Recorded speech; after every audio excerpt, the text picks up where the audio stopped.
नमस्ते स्टूडेंट्स, कैसे आप सभी लोग। Hope you people are well and आप अपने एग्ज़ाम्स की तैयारी अच्छे से कर रहे हैं। आज हम लोग साइंस का चैप्टर नंबर 9 या फिर फिज़िक्स का chapter number 1 that is light reflection and refraction को कंप्लीट करने वाले हैं, ख़त्म करने वाले हैं। चलिए, हालांकि देखा जाए तो ये चैप्टर काफ़ी लंबा चौड़ा है, ठीक है। और एनसीईआरटी तो ले लिया हूँ मैं, लेकिन चैप्टर तो अच्छा खासा है। सारी बातें मैं आपको बता दूंगा। आप एक बार आप एनसीईआरटी की रीडिंग ज़रूर डाल लें, ठीक है।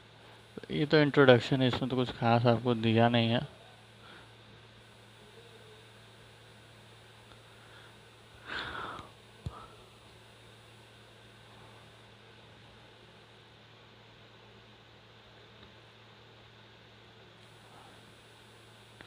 चलिए ठीक है, शुरू करते हैं। और क्या मतलब, आप क्या ही कर सकते हैं। ओके, सबसे पहली बात आप यह समझिए कि लाइट जो है, ठीक है, लाइट डुअल नेचर शो करती है। मतलब लाइट पार्टिकल के फॉर्म में भी चलती है। पार्टिकल जैसे कि ये जो डॉट डॉट है, ये छोटे छोटे पार्टिकल्स हो गए। ऐसे भी लाइट चलती है। इन पार्टिकल्स को इन पार्टिकल्स को बोला जाता है फोटॉन्स, ठीक है। इन पार्टिकल्स को फोटॉन्स बोला जाता है। दूसरा, लाइट वेव नेचर भी शो करती है, ठीक है।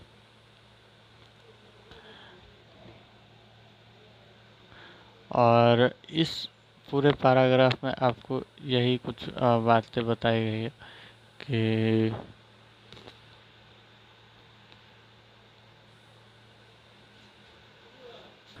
ठीक है। फिर अब हम लोग मेन अपने, इतनी ही बात आपको पहले बतानी थी। इस चैप्टर में हम लोग लाइट को एज अ वेवलेंथ देखेंगे और सीधा लाइन में रिप्रेजेंट करेंगे, ठीक है। दूसरा बात, क्योंकि सीधा लाइन में इसलिए रिप्रेजेंट करेंगे, अगर आपको ये सवाल आ रहा है तो बात क्या है ना कि इसकी जो वेव होती है बहुत हल्की सी होती है, मतलब बहुत माइनर। दूर से देखा जाए तो एक सीधा लाइन ही दिखेगा, इसलिए इसको सीधा लाइन में ही रिप्रेजेंट किया जाता है मोस्ट ऑफ द टाइम। तो ये हो गई आपकी ऊपर ऊपर की बात। अब आते हैं आपके मेन टॉपिक पे। इस टॉपिक में हम लोग को लाइट अनेकों अनेक प्रकार के फिनोमिना शो करता है, ठीक है। और फिनोमिना के बारे में हम लोग human I and colourful world में भी 2-3 फिनोमिना पढ़ेंगे, ठीक है।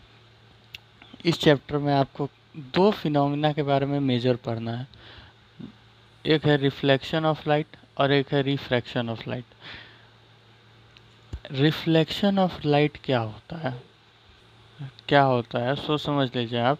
जैसे कि एक नया पैड ले लेते हैं। जैसे कि आप रिफ्लेक्शन ऑफ लाइट में देख सकते हैं। जैसे देखिए, यहाँ पे हम लोग एक काम करते हैं।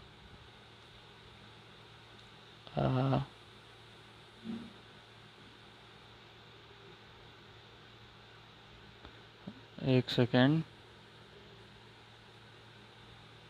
हाँ, यहाँ पे हम लोग, अरे वो अच्छा ये वाला था, सॉरी सॉरी गाइस, मिस्टेक हो गया। यहाँ पे हम लोग एक ऐसा मिरर ले लेते हैं। आप सपोज कीजिए यह एक मिरर है, ठीक है। उसके बाद क्या होगा कि अलग अलग जगह से, ठीक है, इसमें आप मान लीजिए कि लाइट आके गिरेगी, ठीक है। ठीक है, तो आपने छोटे छोटे क्लासेस में पढ़ा होगा कि ये लाइट वापस इससे दूर भाग जाएगी, रिफ्लेक्ट कर जाएगी, ठीक है। आपने ऐसा छोटे छोटे क्लासेस में पढ़ा होगा कि लाइट इससे वापस से रिफ्लेक्ट कर जाएगी। तो आज हम लोग इसी पे, इसको ही बोलते हैं रिफ्लेक्शन, ठीक है। जब भी कोई स्ट्रेट लाइट आकर किसी पॉलिश से, ये एक तरफ से पॉलिश किया रहता है, समझे। जब भी किसी पॉलिश सरफेस से टकराती है तो वो लाइट सेम जैसे आई है वैसे ही रिफ्लेक्ट बैक कर जाती है, उसी को बोलते हैं रिफ्लेक्शन। ठीक है, यही बात आपको समझनी है कि रिफ्लेक्शन किसको बोलते हैं। अब इसमें हाँ, रिफ्लेक्शन के दो लॉ होते हैं। ठीक है, ये लॉ चाहे कोई भी पॉलिश सरफेस हो, चाहे वो पानी हो, है ना, या फिर कुछ भी हो, उस पे काम करेगा हर जगह पे जहाँ पे रिफ्लेक्शन होगा। पहला लॉ ये कहता है कि एंगल ऑफ आई और एंगल ऑफ आर ये दोनों इक्वल होता है। अब angle of I angle of R क्या होता है सो समझिए। जैसे कि हाँ, वापस से एक वापस से एक मिरर ले लेते हैं।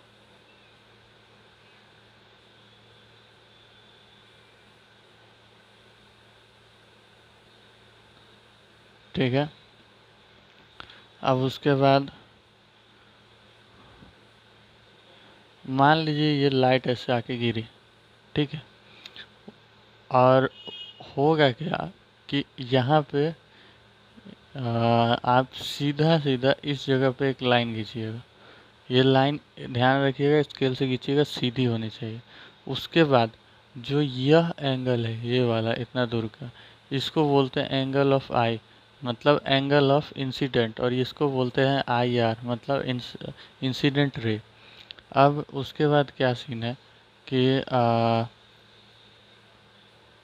उसके बाद क्या सीन है कि जितना एंगल पे ये गिरेगी, मतलब मान लीजिए कि ये एंगल ऑफ फाइव 40 डिग्री है, तो इस मिरर से भी ये 40 डिग्री ही रिफ्लेक्ट करके वापस चले जाएगी। मतलब इधर आपका एंगल ऑफ ये होता है एंगल ऑफ आर, मतलब इसको ऐसे लिखते हैं आर आर, मतलब रिफ्लेक्टेड रे। तो ये एंगल ऑफ रिफ्लेक्शन ये सेम होगा इसके। ठीक है, चलिए इससे क्वेश्चन पूछते हैं। मान लीजिए कि ये एंगल ऑफ आई है 50 डिग्री, तो एंगल ऑफ आर क्या होगा आप लोग कमेंट करके ज़रूर बताइए। अब हम लोग आगे आ जाते हैं। दूसरा लॉ ये कहता है कि the incident ray normal to the mirror at the point of incident and the reflected ray all lies in the at the same plane। मतलब आपको मैं सीधे सीधे बता देता हूँ। इंसिडेंट रे नॉर्मल, उसके बाद रिफ्लेक्टेड रे। ठीक है, उसके बाद इस पॉइंट को बोलते हैं पॉइंट ऑफ इंसिडेंट, पी करके लिखते हैं। ये सब एक ही प्लेन में लाई करेगा, ये तो आपको दिख ही रहा है। ठीक है, ये सब एक ही प्लेन में लाई करेगा। सिंपल सिंपल ये 2 मार्क्स के लिए डायरेक्ट पूछा जा सकता है, तो इसको आप हमें हमेशा ध्यान रखिए। ठीक है, दो लॉ क्या क्या है आप एक बार कमेंट करके वापस से बताइएगा। चलिए अब हम लोग आगे बढ़ते हैं।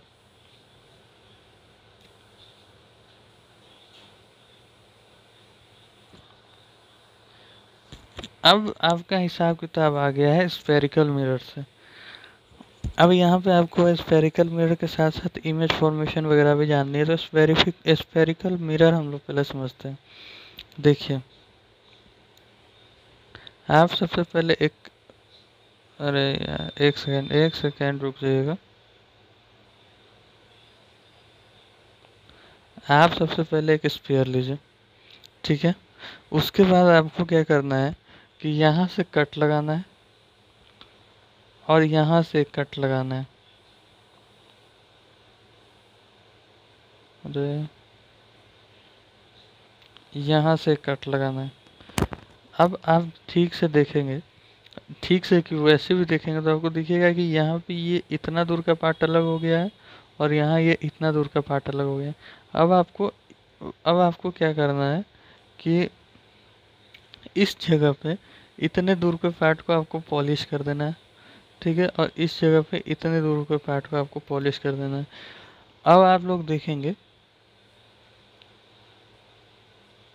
कि कहाँ गया, हाँ, कि ये वाला जो मिरर है जिसमें एक सेकंड में पॉलिश करके ही दिखा देता हूँ आपको। इस तरीके से आप शो करते हैं, ठीक है। हल्का हल्का लाइन आप खींच दीजिएगा तो मान लिया जाता है कि हम पॉलिश है, ठीक है। अब आप देखेंगे कि यहाँ पे ये पॉलिश सरफेस हो गई। अब उसके बाद जिस तरफ से आप देखिए, जिस तरफ से कहाँ गया, जिस तरफ से आपको ऐसा केव टाइप का दिख रहा है, अंदर की तरफ धंसा हुआ इधर दिख रहा है, ये हो जाता है आपका कॉनकेव मिरर, ठीक है। और जिस तरफ से इस टाइप एक कॉनकेव हो गया, बाकी दूसरे तरफ से जो ऐसे दिख रहा है आपको, ये हो गया आपका कॉन्वेक्स मिरर, ठीक है। उसके बाद क्या सीन है, जैसे आप याद रखें जो वी टाइप का दिखे वो कॉन्वेक्स जिसमें वी आता है, ठीक है। अब अब अब आगे का क्या सीन है सो समझ लीजिए। एक सेकंड में इसको मिटा दो।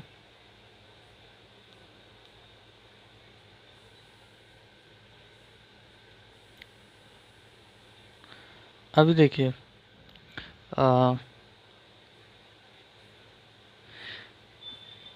नॉर्मल जो होता है वो किसी भी मिरर को एकदम एग्जैक्ट बीच से कट करता है, ठीक है। तो माने जहाँ पे इंसिडेंट्स गिरा वहाँ से बीच में कट करता है। तो यहाँ पे भी हम लोग एक नॉर्मल लगाएंगे, इसको हम लोग बोलते हैं प्रिंसिपल एक्सिस, ठीक है। अब इसके बीच में होता है सेंटर ऑफ कर्वेचर माने सी। फिर उसके बाद आपको यहाँ और यहाँ, सॉरी यहाँ और इसका इसका तो फोकस थोड़ा पीछे होगा, तो इस जगह पे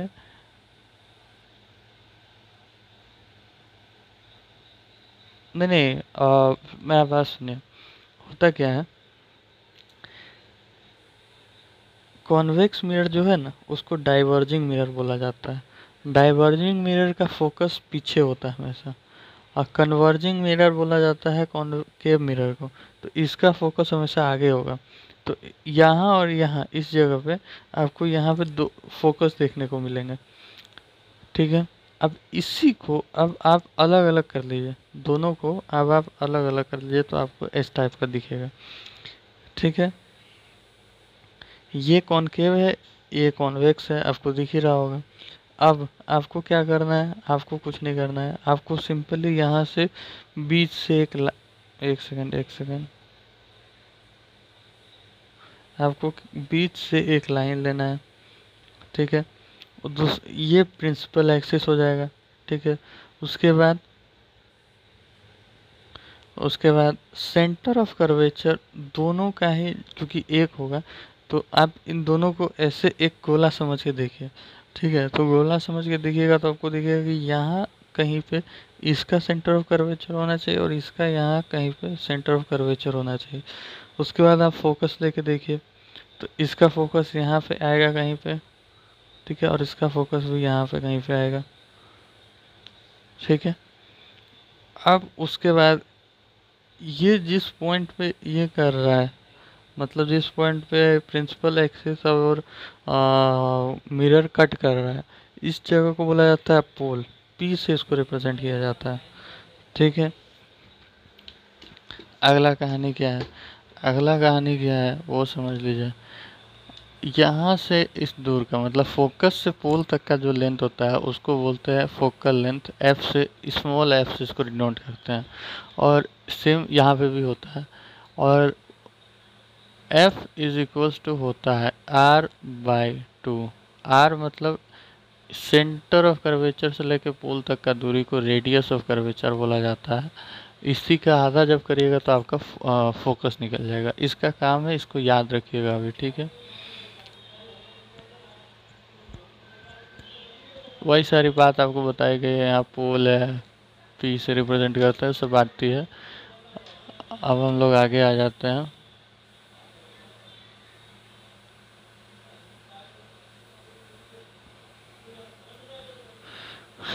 अब हम लोग को इसमें ना सिर्फ कुछ नहीं करना है। अब देखिए मिरर है तो जाहिर सी बात है ऑब्जेक्ट फॉर्म करेगा। अब होता क्या है कि हर मिरर अपने अपने हिसाब से ऑब्जेक्ट फॉर्म करता है। तो अब हम लोग को हर एक मिरर का हर एक टाइप का ऑब्जेक्ट को देखना है। सबसे पहले एक काम करते हैं,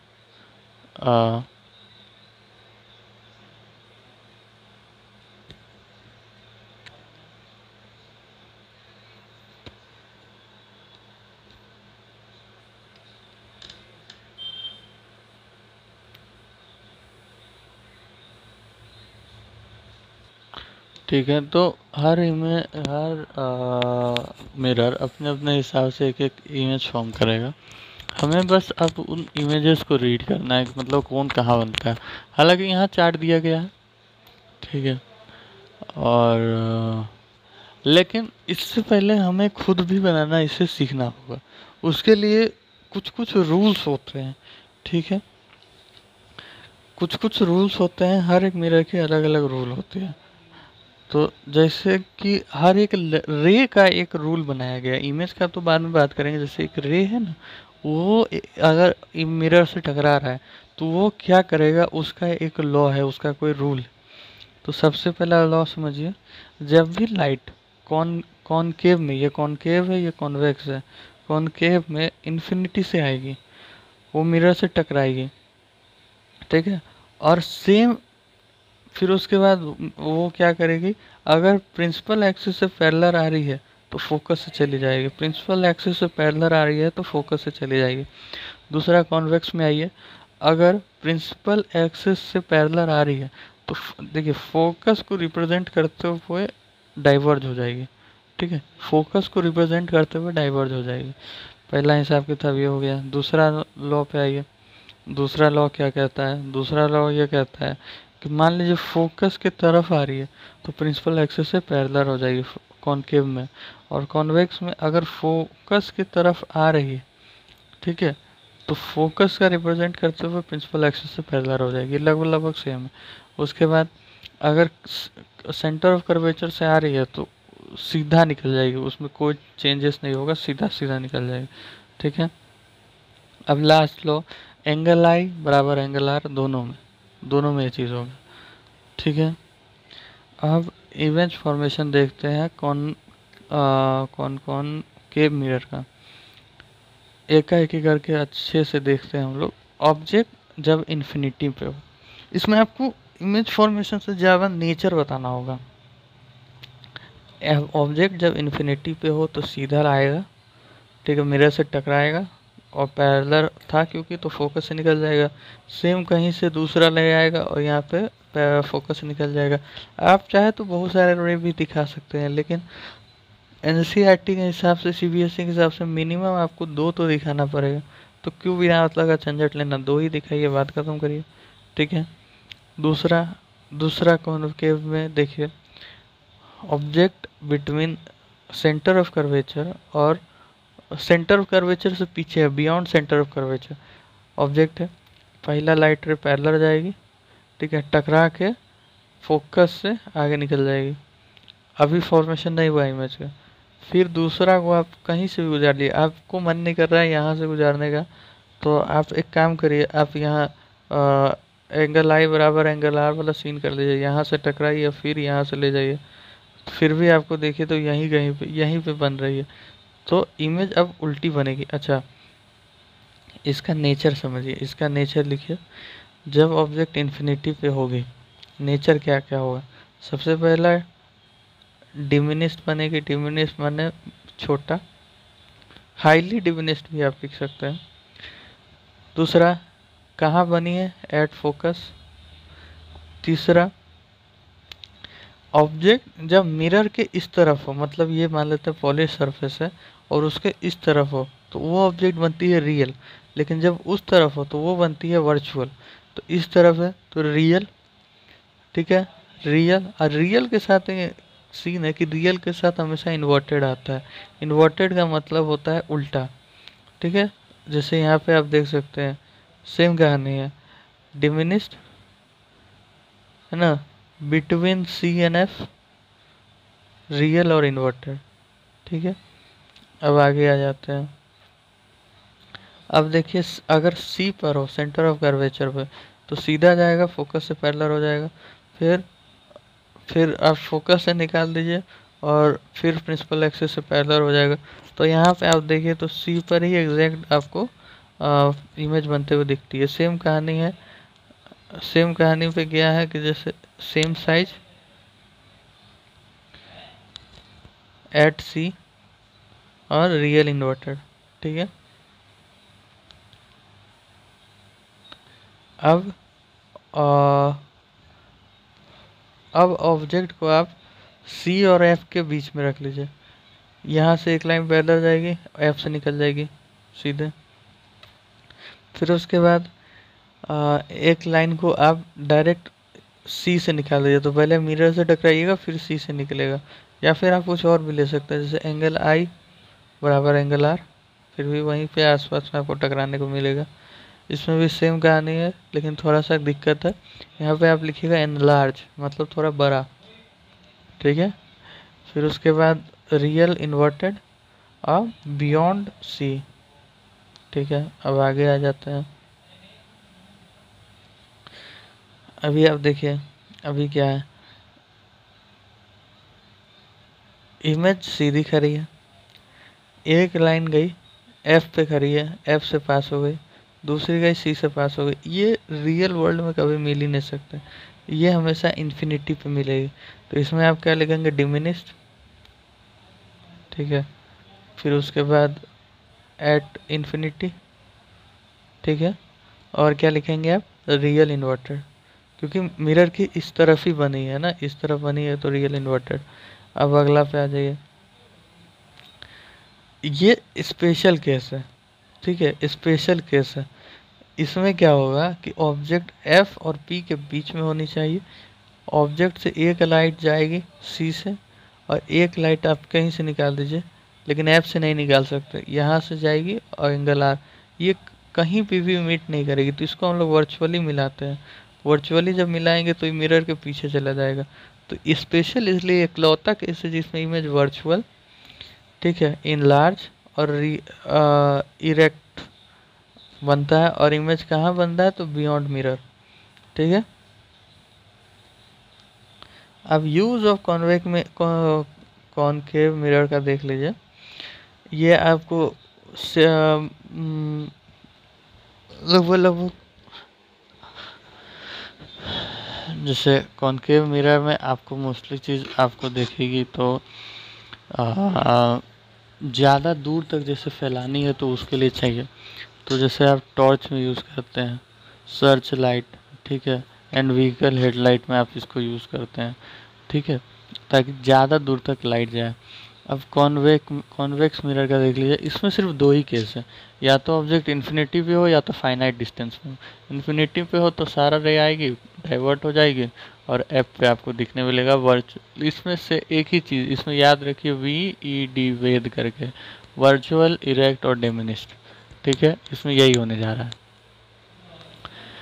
एक केस और बता देता हूँ, जैसे कोई भी मिरर ले लीजिए, ठीक है, ये नॉर्मल हो गया इसका, और अगर लाइट नॉर्मल पर ही आ रही है तो इसका कोई एंगल आई बराबर 0 है, तो एंगल आर बराबर भी 0 होगा। तो इसीलिए नॉर्मल इंसिडेंट का केस है जिसमें जैसे आती है लाइट उसी रास्ता निकल जाती है। अब आप इसका यूजेस देख लीजिए। यूजेस जैसे कि हेडलाइट, गाड़ी की हेडलाइट, दूसरा rear view mirror to get a wider view, ये सब है और कुछ नहीं। अब आप आ जाइए साइन ऑफ कन्वेंशन पे। साइन ऑफ कन्वेंशन होता है, यहाँ पे इमेज दिया होगा, ये आप मैथ में ग्राफ बनाए होंगे, ये एक्स एक्सिस, ये वाई एक्सिस, सॉरी ये एक्स एक्सिस, ये वाई एक्सिस, ठीक है। अब आपको क्या सीन है कि ये एक्स एक्सिस है, ये वाई एक्सिस है। जिस तरीके से एक्स एक्सिस या वाई एक्सिस होता है, जैसे ये पॉजिटिव, ये भी पॉजिटिव, ये नेगेटिव, ये नेगेटिव, उसी को बोलते हैं साइन ऑफ कन्वेंशन, ठीक है स्टूडेंट्स। तो अब हम लोग आ चुके हैं साइन ऑफ कन्वेंशन पे, ठीक है। साइन ऑफ कन्वेंशन क्या होता है, बहुत सिंपल सी चीज़ है। आपको जैसे कि मैं बताऊं, आपने मतलब आपने ग्राफ पढ़ा होगा, ठीक है, वही चीज़ें, जैसे ये ये एक्स ओरिजिन, ये वाई ओरिजिन, ये वाई डैश, एक्स डैश, ठीक है। जैसे ये नेगेटिव नेगेटिव होता है, ये पॉजिटिव पॉजिटिव होता है, इसी टाइप का चीज़ें हैं। इसमें भी लगभग लगभग सेम कहानी है। यहाँ से आप एक ऐसे लाइन खींच दीजिए, यहाँ से एक ऐसे लाइन खींच दीजिए, ये पॉजिटिव है, ये नेगेटिव है, ये पॉजिटिव है, सॉरी ये नेगेटिव है, ये पॉजिटिव नेगेटिव है, यही चीज़ है। अब कुछ कुछ चीज़ जैसे कि आपको पता रखना है कि जैसे ये जो हाइट ऑफ ऑब्जेक्ट है इसको एच आई से डिनोट किया जाता है। ये जो हाइट ऑफ इमेज है इसको एच ओ से डिनोट किया जाता है। ठीक है, यहाँ से यहाँ तक का जो दूरी है, ठीक है, इसको अ, इसको यू यू से रिप्रेजेंट किया जाता है। और ये वाला जो डिस्टेंस है इसको वी से रिप्रेजेंट किया जाता है। ठीक है, तो इससे हम लोग को क्या पता चलता है कि ये जो ऑब्जेक्ट का हाइट है ये हमेशा पॉजिटिव होगा। ठीक है, और आपको, ठीक है, उसके बाद एक एक फॉर्मूला आपके पास आ जाता है यहाँ से कि 1/v plus 1/u is equal to 1/f। ठीक है, इसको आप याद कर लें। ठीक है, इसमें आपको कोई डेरिवेशन करने की ज़रूरत नहीं है, इसको सिर्फ आपको याद करना है। ठीक है, और कोई खासा ना डेरिवेशन नहीं। अब हम लोग आगे आ जाते हैं मैग्नीफिकेशन पे। मैग्नीफिकेशन में आपको क्या है कि एक सिंपल सा बात कही गई है कि मैग्नीफिकेशन से आपको बहुत कुछ पता चल जाता है। ठीक है, जैसे न्यूमेरिक्स करूँगा अभी तो मैं आपको बताऊँगा। हालांकि मैग्नीफिकेशन से आपको ये पता चल जाता है कि मिरर कौन सा है और फोकल लेंथ क्या है, मैंने फोकल लेंथ नहीं मतलब इमेज किस तरीके की बनी है, ये सब भी आपको पता चल जाता है। इसका दो फार्मूला आपको याद रखना है, m is equals to H I by H O, और दूसरा आपको रखना है -v/u, सॉरी -v/u। हाँ, ये वाली बातें आपको याद रखनी है। ठीक है, अब यहाँ पे कुछ कुछ एग्जांपल है। देखिए, जैसे कि मैंने आपको बताया रेडियस ऑफ कर्वेचर आपको हमेशा पॉजिटिव लेना है, क्योंकि वो आप ऐसे कर लीजिए यहीं पे आएगा किसी भी इमेज का रेडियस, चाहे वो कॉन्वेक्स हो, चाहे कॉन्वेक्स हो या चाहे कॉनकेव हो। अब आपको v जो है वो नेगेटिव लेना है, u नहीं पता है और h डैश नहीं आपको पता है, माने हाइट ऑफ ऑब्जेक्ट नहीं पता है। तो आपको सबसे पहले मिरर फार्मूला अप्लाई करना है। ठीक है, इसको आप अप्लाई करेंगे तो आपको v पता चल जाएगा। अब आपको मैग्निफिकेशन अप्लाई करना है, तो आप इस तरीके से आप मैग्निफिकेशन निकाल सकते हैं। प्लस है तो इसका मतलब ये है कि इमेज जो है वो वर्चुअल है, और वर्चुअल के साथ हमेशा इरेक्ट आता है। ठीक है, ये दोनों साथ में चलता है, और रियल और इन्वर्टेड हमेशा साथ में चलता है। ठीक है, वर्चुअल के साथ इरेक्ट आएगा, और साथ ही में क्योंकि 1 से बड़ा है तो जो इमेज है वो आपको इनलार्ज हल्का सा आप लिख सकते हैं, या फिर नहीं भी लिखेंगे तो फर्क नहीं पड़ेगा, खाली मैग्नीफाइड हल्का सा लिख सकते हैं आप। अब यहाँ पे सेम चीज़ को आपको उल्टा करके दिखाया गया है कि जब नेगेटिव आ जाए तो सबसे पहला बात तो रियल एंड इन्वर्टेड हो जाएगा। ठीक है, और 1 से बड़ा है तो इनलार्ज हो जाएगा। यहाँ पे 1 से छोटा था ना तो डिमिनिश्ड हो जाएगा। ये 2.3 है ना तो डिमिनिश्ड हो जाएगा। अब रिफ्रैक्शन, हम लोग अपने चैप्टर के दूसरे पार्ट में आ जाते हैं। रिफ्रैक्शन क्या होता है, सो आप समझिएगा, इसके थ्रू आपको समझाने की कोशिश किया गया है। जैसे कि सबसे पहली बात इसमें बताई गई है कि यह एक बॉर्डर मान लीजिए, यहाँ पे आप मान लीजिए पानी, और यहाँ पे मान लीजिए एयर। अब कोई लाइट है, ठीक है, अब कोई लाइट है, वो अगर चल के आएगी, ठीक है, और यहाँ पे गिरेगी बॉर्डर पे, तो सबसे पहली बात वो इसके परपेंडिकुलर, ठीक है, परपेंडिकुलर एक नॉर्मल खड़ा करेगी। एक सेकंड, थोड़ा सा तिरछी हो गया। हाँ ठीक है, एक नॉर्मल बनाएगी। उसके बाद इसके बाद आगे जो लाइट जाएगी, ठीक है, वो हल्का सा नॉर्मल की तरफ बेंड हो जाएगी। इसको देख लीजिए, आपको जाना इस तरीके से चाहिए था, लेकिन ये हल्का सा नॉर्मल की तरफ बेंड हो जाएगी। इससे ये हो जाता है आपका एंगल ऑफ इंसिडेंस, और ये हो जाता है आपका एंगल ऑफ रिफ्रैक्शन। दूसरा केस ये है कि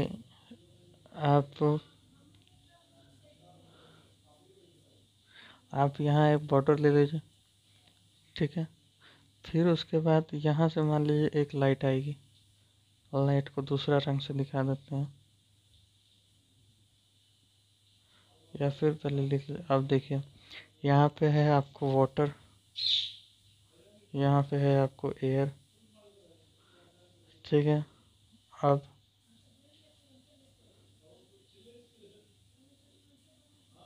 अब अब अब अब आप यहाँ से एक लाइट आएगी वाटर से, तो सबसे पहला एक नॉर्मल बनेगा, ठीक है। सबसे पहला एक नॉर्मल बनेगा। अब ये जो लाइट है, इसको निकल जानी चाहिए थी सीधी सीधी, लेकिन अब यह लाइट जो है सो अब ये लाइट जो है सो वाटर से एयर में जा रही है। तो होगा क्या कि ये हल्का सा मीडियम से दूर रिफ्रैक्ट कर जाएगी। तो ये जो एंगल हुआ, ये एंगल ऑफ रिफ्रैक्शन हुआ, और ये एंगल ऑफ इंसिडेंट हुआ। ये हुआ क्यों? इसी को बोलते हैं रिफ्रैक्शन। जब एयर जो है, देखिए दो टर्म्स यहाँ पे आपको है, एक होता है डेंसर, एक होता है रेयर। ये दोनों कंपेरेटिवली टर्म्स है, माने अगर यूज़ होगा तो कंपेयर के लिए यूज़ होगा। जैसे दो पर्सन है, तो एक डेंसर है एक रेयर है, इन दोनों में ही कोई तीसरा अगर आ जाता है तो अब उसके साथ इन दोनों का कंपेयर होगा, वो वाला सीन होता है, ठीक है। तो रेयर डेंसर समझ गए। तो होता क्या है कि जब भी लाइट डेंसर से रेयरर में जाती है, तो मान लीजिए कि डेंसर में बहुत ज़्यादा लाइट पे प्रेशर था, तो वो थोड़ा सा सिमट सिमट के जल रही थी। लेकिन जब रेयरर में जाएगी, रेयरर बहुत खाली खाली होता है, एयर बहुत खाली खाली होता है, तो वो हल्का सा अबे हो जाएगी, माने अपने नॉर्मल से थोड़ा दूर हो जाएगी। सेम कहानी उल्टा है, रेयर से डेंसर जाएगी तो नॉर्मल के पास आ जाएगी। ये कहानी आपको यहाँ पे भी समझा दिया गया है, देख लीजिएगा, ठीक है। अब यहाँ पे आपको एक एक्सपेरिमेंट दिया गया है ग्लास प्रिज्म का। होता क्या है कि यहाँ पे आपको होता क्या है कि एक ग्लास प्रिज्म होता है। ग्लास प्रिज्म डेंसर होता है, एयर रेयरर होता है। सबसे पहला लाइट आता है एयर से, यहाँ पे ये नॉर्मल वन होता है, यहाँ से हल्का सा अंदर की ओर रिफ्रैक्ट कर जाता है। फिर उसके बाद वापस से दूसरे साइड में गिरता है। अब यहाँ डेंसर से रेयर की ओर जाएगा, तो ये हल्का सा वापस से बेंड हो जाता है टुवर्ड्स द नॉर्मल, और ये सीधा चला जाता है। आप ये देखिएगा कि ये दोनों पैरेलल हो चुका है, समझे। तो ये normal one, normal two, angle of incident, angle of refraction, ये एंगल ऑफ इंसिडेंट टू, इसको बोलते हैं एंगल ऑफ इमर्जेंट, ठीक है।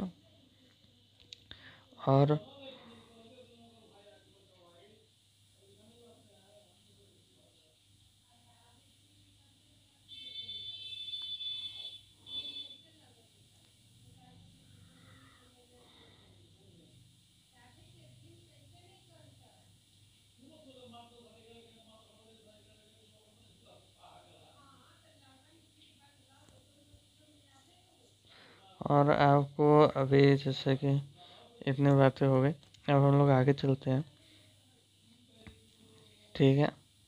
एंगल ऑफ रिफ्रैक्शन का दो लॉ है। पहला लॉ तो बिल्कुल सेम है कि इंसिडेंट ना, पॉइंट ऑफ इंसिडेंट पे सब कुछ लाई करने चाहिए, इंसिडेंट रे, रिफ्रैक्टेड रे, नॉर्मल, सॉरी, सेम है। दूसरा लॉ है, ये लॉ आपको सिर्फ याद करना है कि ratio of sine R by sine I by sine R एक कांस्टेंट होता है। इसको सिर्फ आपको याद रखना है। हाँ, अगर आप किसी कॉम्पिटिटिव एग्जाम्स की तैयारी कर रहे हैं, ओलंपियाड वगैरह की तैयारी कर रहे हैं, तो आपका इससे एक दो न्यूमेरिकल्स भी आ सकता है, तो उसका भी आपको प्रैक्टिस करना है। आपके क्लास में ट्रिग्नोमेट्री पढ़ा दी गई होगी, उससे आप इसको मिला के प्रैक्टिस कर सकते हैं।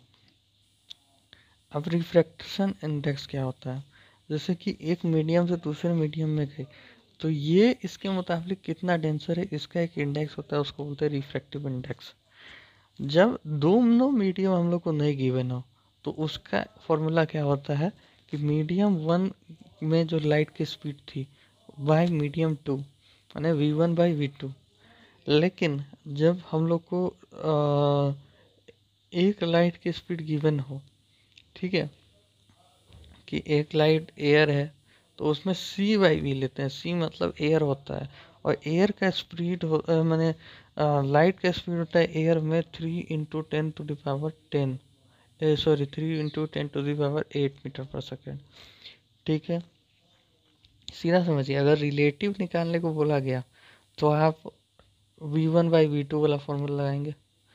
लेकिन अगर सीधा आपको रिफ्रैक्टिव इंडेक्स निकालने को बोल दिया गया, तो आप c बाई वी वाला फॉर्मूला लगाएंगे।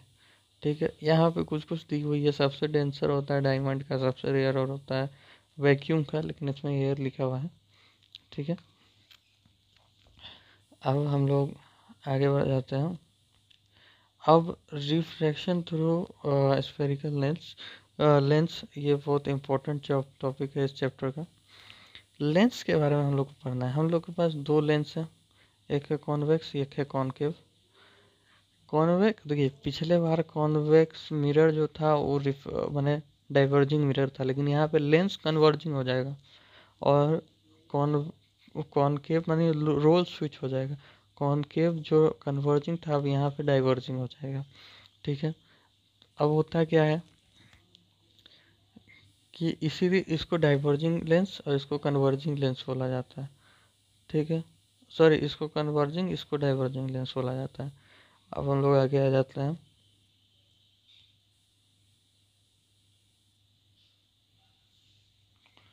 अब हम लोग को इससे इमेज फॉर्मेशन आपको देखना है। ठीक है, इसका अलग स्लाइड ले आना चाहिए था, नहीं। कुछ कुछ लॉ है, उसको पहले जान लेते हैं। सबसे पहला लॉ है कि अगर पैरेलल आ रही है प्रिंसिपल एक्सिस से कॉन्वेक्स में, तो वो अच्छा, इसका स्फेरिकल मिरर का बनाने का तरीका भी अलग होता है। जैसे यह एक स्फेरिकल मिरर है, तो आप सबसे पहले इसके बीच से एक लाइन खींचेंगे ऐसे डॉटेड। ठीक है, फिर यहाँ से एक लाइन खींचेंगे। ठीक है, अब यहाँ पे फोकस होगा। अब आप इस सर्कल को मिला के देखिएगा, तो यहाँ पे फोकस होगा, यहाँ पे सेंटर ऑफ कर्वेचर होगा, तो यहाँ पे सेंटर ऑफ कर्वेचर की जगह 2f लिखा जाता है। अब इस स्फेरिकल को मिला के देखिएगा, तो यहाँ पे फोकस होगा, यहाँ पे सेंटर ऑफ कर्वेचर होगा, तो यहाँ पे भी 2f आएगा।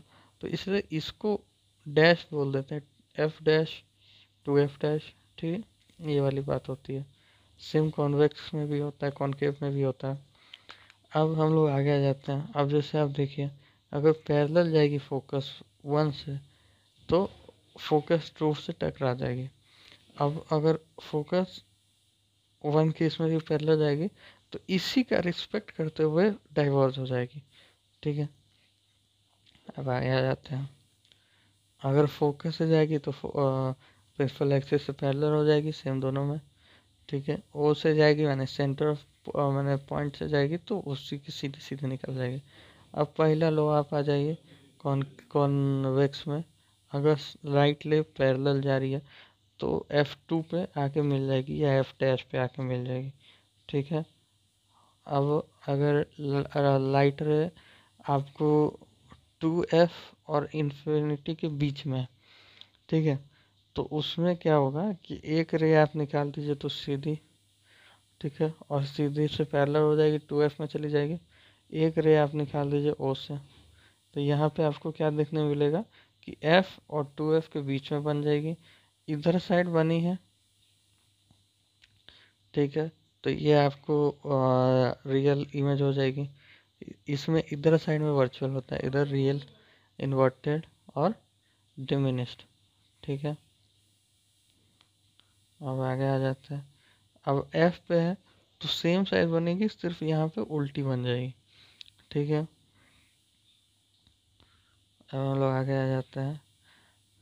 अब अगर आपका 2F और F के बीच में है तो एक रे तो आप पहले निकाल लीजिए, F से चला जाएगा, एक रे आप O से निकाल लीजिए सीधा, तो बिहाइंड 2F बनेगा और मैग्नीफाइड और रियल इन्वर्टेड बनेगा, ठीक है। अब एक आता है इन्फिनिटी केस। इसमें क्या होता है कि आप F पे रख दीजिए, F1 पे, तो ये जो इमेज है ये कहीं भी रियल वर्ल्ड में नहीं बनेगी, ये इन्फिनिटी में बनेगी।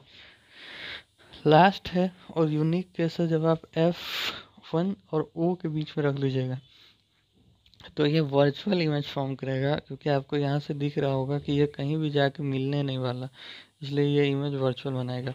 कॉनकेव और कॉन्वेक्स का मात्र दो है, एक तो पैरेलल आएगा तो डाइवर्ज हो जाएगा F का रिस्पेक्ट करते हुए, जिसमें इमेज आपको रियल बनेगा, सॉरी वर्चुअल बनेगा, और वर्चुअल इन्वर्टेड और स्मॉल बन जाएगा, डिमिनिश। यहाँ पे अब आप इन फाइनाइट डिस्टेंस पे रख दीजिए, तो एक रे तो जाएगा सीधा डाइवर्ज हो जाएगा, एक रे आप ओ से निकाल लीजिए, तो ऐसा नहीं है कि रियल इमेज बनेगा, यहाँ से टकराते हुए ये जो लाइन आएगा यहाँ पे आपको एक वर्चुअल इमेज देखने को मिल जाएगा। सेम कहानी यहाँ पे हम लोग को एक लेंस फार्मूला भी दिया जाता है, सेम फार्मूला है, 1/v/-1/u=1/f। इस फार्मूला को आप हमेशा याद रखिएगा, इसका यूज जो है चैप्टर 2 में है, इसमें इसका कोई न्यूमेरिक्स नहीं है इस चैप्टर में, लेकिन चैप्टर 2 में इसका भर का न्यूमेरिक्स है, ठीक है। तो इसका न्यूमेरिक्स हम लोग चैप्टर 2 में ही सॉल्व करेंगे आपको, ठीक है। यहाँ पे हम लोग रहने देते हैं, इसका मैग्नीफिकेशन सेम है, ठीक है। अब हम लोग आके आ जाते हैं, ओके। ये चैप्टर अब आपका ख़त्म होने वाला है। यहाँ पे एक और फार्मूला आपको नोट करना चाहिए, P = 1/f, अगर F जो है वो F जो है वो मीटर में, ठीक है। अगर सेंटीमीटर में है तो P = 100/f, ठीक है। इस दो फार्मूला को याद रखिएगा, इस दो फार्मूला का यूज़ इस चैप्टर में नहीं है, मगर नेक्स्ट चैप्टर में दोनों फार्मूलों का भर के यूज़ है। ये वीडियो काफ़ी छोटी थी, हालांकि इस चैप्टर को देने का अगर बोला जाए ना तो ये चैप्टर को देने का समय बहुत है, उन्हें ख़त्म होने का वीडियो का नाम ना ले, इतना लंबा चौड़ा चैप्टर है। लेकिन हाँ, चूँकि इस वीडियो को हम लोगों ने स्पेसिफिक रिवीजन सीरीज़ की तरह बनाया था, ठीक है, और ऐसा तो कुछ खास बनाया नहीं था इसमें एक, लेकिन चैप्टर खासाना था, है ना, आपको बहुत कुछ जानने को मिला होगा। तो इसी के साथ अब हम लोग आपसे विदाई लेना चाहेंगे, ठीक है। फिर होप आपको चैप्टर ठीक से समझ में आया, हालांकि इससे अच्छा मैं आपको पढ़ा सकता हूँ, एक बार और कोशिश करूँगा सेम चैप्टर बताने का आपको, लेकिन अब अभी तो नहीं हो पाएगा, कभी और कोशिश करूँगा। नेक्स्ट वीडियो हम लोग या तो ह्यूमन आई का ले आएंगे या फिर इकोनॉमिक्स का मनी एंड क्रेडिट। एक काम करते हैं, इकोनॉमिक्स का मनी एंड क्रेडिट कर लेते हैं, एक बार में ही आपका एसएसटी का सारा पोर्शन हो जाएगा हाफ ईयरली का, और उसके बाद ह्यूमन आई भी ले आएंगे, ह्यूमन आई, फिर control and coordination, acid basis and salt है, मैंने उसकी भी तैयारी चालू है। तब तक के लिए ठीक है, hope you people like this video. तब तक के लिए बाय, तैयारी करते रहिए, एंड बाय, लाइक से सब्सक्राइब, बाय।